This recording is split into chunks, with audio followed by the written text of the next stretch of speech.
Hello, welcome back to Marathon Man, where I go through Doctor Who from the very beginning, and you join me at what is probably Doctor Who's first out-and-out comedy.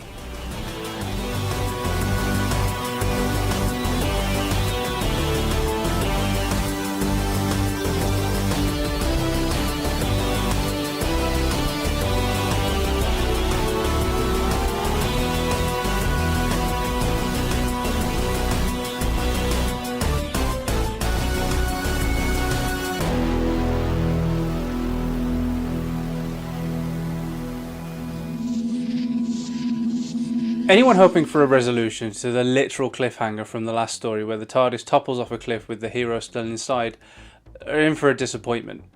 But if that's the only reason why somebody might decide to watch the Romans, then they're missing out on an awful lot of good stuff. While it may not exactly follow directly on from a pretty exciting cliffhanger, it still starts magnificently. For one, it's just nice to see the crew just having fun and enjoying each other's company. I mean, the Doctor has lost his granddaughter. Yeah, it was his own doing, but she needed roots and somewhere to belong for once in her life, and she'd fallen in love with the man she'd just met. Hang on. And Vicki has lost her entire family and was being kept prisoner by someone she thought was her friend, so it's a really welcome change of pace to just see them enjoying themselves. The script starts as it means to go on, with some excellent lines. Now, I said at the top that this is probably Doctor Who's first out-and-out comedy. Now, sure, there's been comedy before, and there've been laughs, some big ones, but they were nestled in among stories that I don't think that you could necessarily count as comedy. Whereas this one sets out its stall as a funny one from the get-go, and leaning into the comic definitely works to its advantage. The Doctor's eccentricities are magnified, and that goes further in softening his demeanour. When Barbara corrects him on Ian's name, for him to then say, "Oh, Barbara's calling you," that's my favourite variation on the Doctor mispronounces Chesterton joke. In fact, Ian and Barbara are so laid back at the outset of this story that many fans believe they've finally given into the tension and started bonking each other. Now, they may well have, and you all know full well that the only man I think is good enough for Barbara is Ian. But whether they have or whether they haven't, truthfully, that's not as important as the fact that they are simply kicking back and having a whale of a time. Whether that's hitting the springs or just knocking back the wine, they are finally having some downtime after all of their adventures. Enough to play pranks on each other even. Barbara sending Ian to the fridge is a lovely bit of business. No ice, I'm afraid. Well, there's some in the fridge. Ah.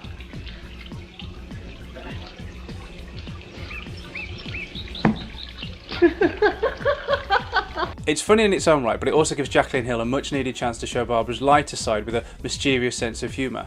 And they both get their teeth into it with such enthusiasm that it's hard to just not be swept along with it.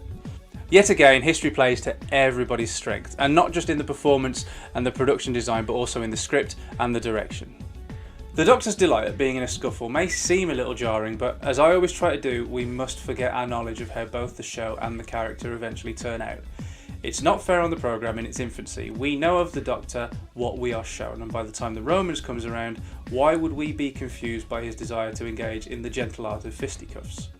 Besides, what's a scrap with a mute Roman assassin when compared with wiping out planets? Hartnell is great in this scene, and it's put together very entertainingly.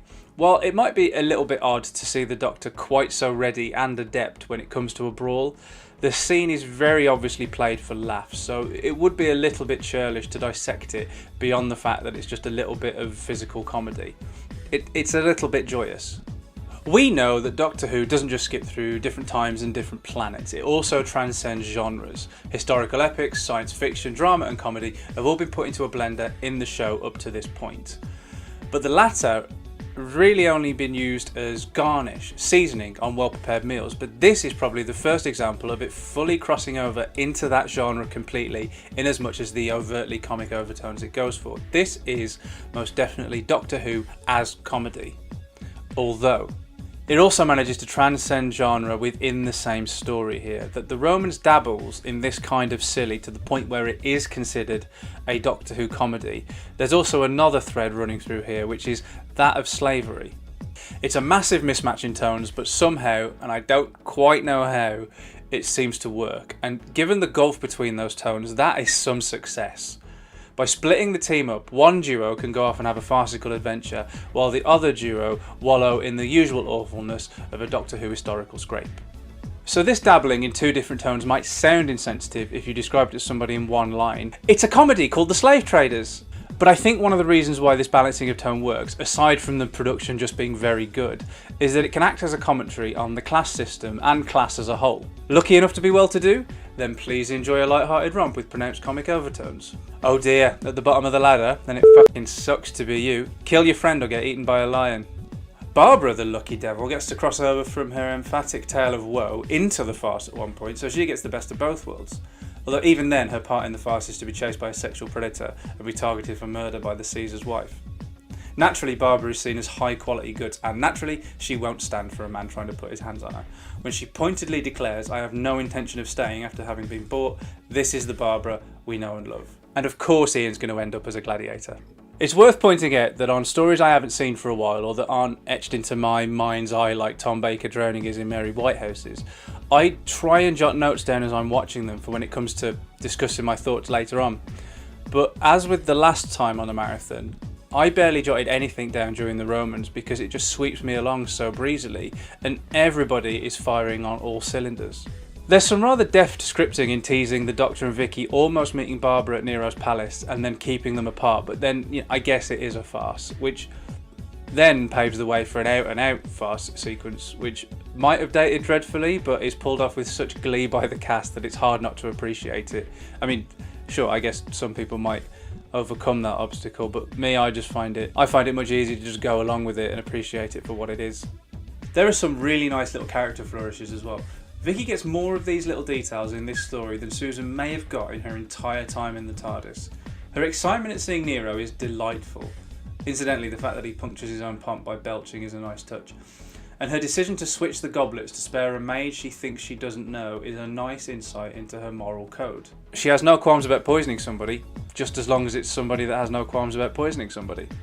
When she and the Doctor first meet Nero and he plays his sweet, sweet music for them, the pair of them ego-wanking the Emperor to within an inch of his life is absolutely glorious. In fact, this story is one of those that I find it incredibly easy to sit and watch in one sitting. It flies by.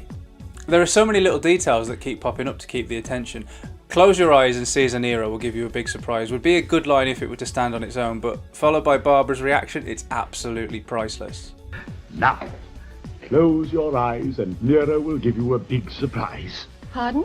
Probably the best line, however, comes right after the Doctor's Emperor's New Tunes moment when Nero dismissively sneers, He's all right, but he's not all that good.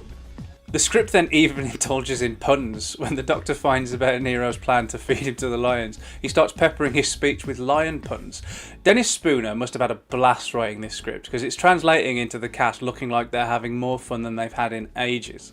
Ian's story is nowhere near as lightly drawn, but it is still engaging because, let's face it, William Russell finds it hard not to be engaging.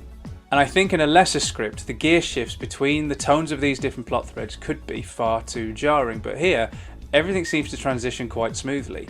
Even when Nero deliberately poisons a servant, it smashes together the comic and the horrific in such a way that it shouldn't be, but is, amusing. It's a story I don't know how they managed to pull off as well as they did, basically, other than just having incredibly talented people involved. So, yeah, another Doctor Who historical that just works for me. As far as I'm concerned, that's 5 for 5 on the historicals front, and this is one of the very best ones. I adore the Romans, and I look forward to its turn every single time on a watch through of Doctor Who. It's an example of Doctor Who at its finest.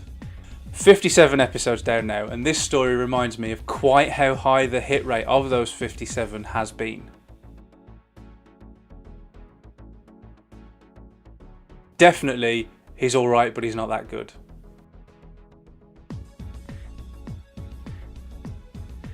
Hard pressed to think of one, but if I was being uncharitable and using my foreknowledge into how the show and the character turned out, I would say that the Doctor's glee at giving Nero the idea to burn Rome down doesn't exactly sit right. So, out of 5.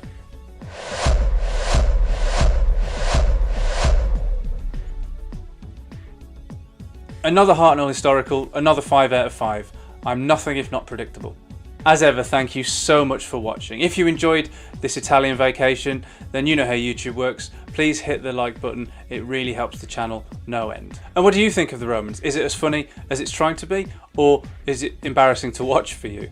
Does it juggle its different tones as deftly as I think it does, or does it crunch its gear changes too much for your liking? Let me know in the comments below, and I'll see you back here soon to deal with a very big insect problem. And if you don't want to miss that, hit the subscribe button, climb that cloister bell, and I'll see you on Vortis. See you soon.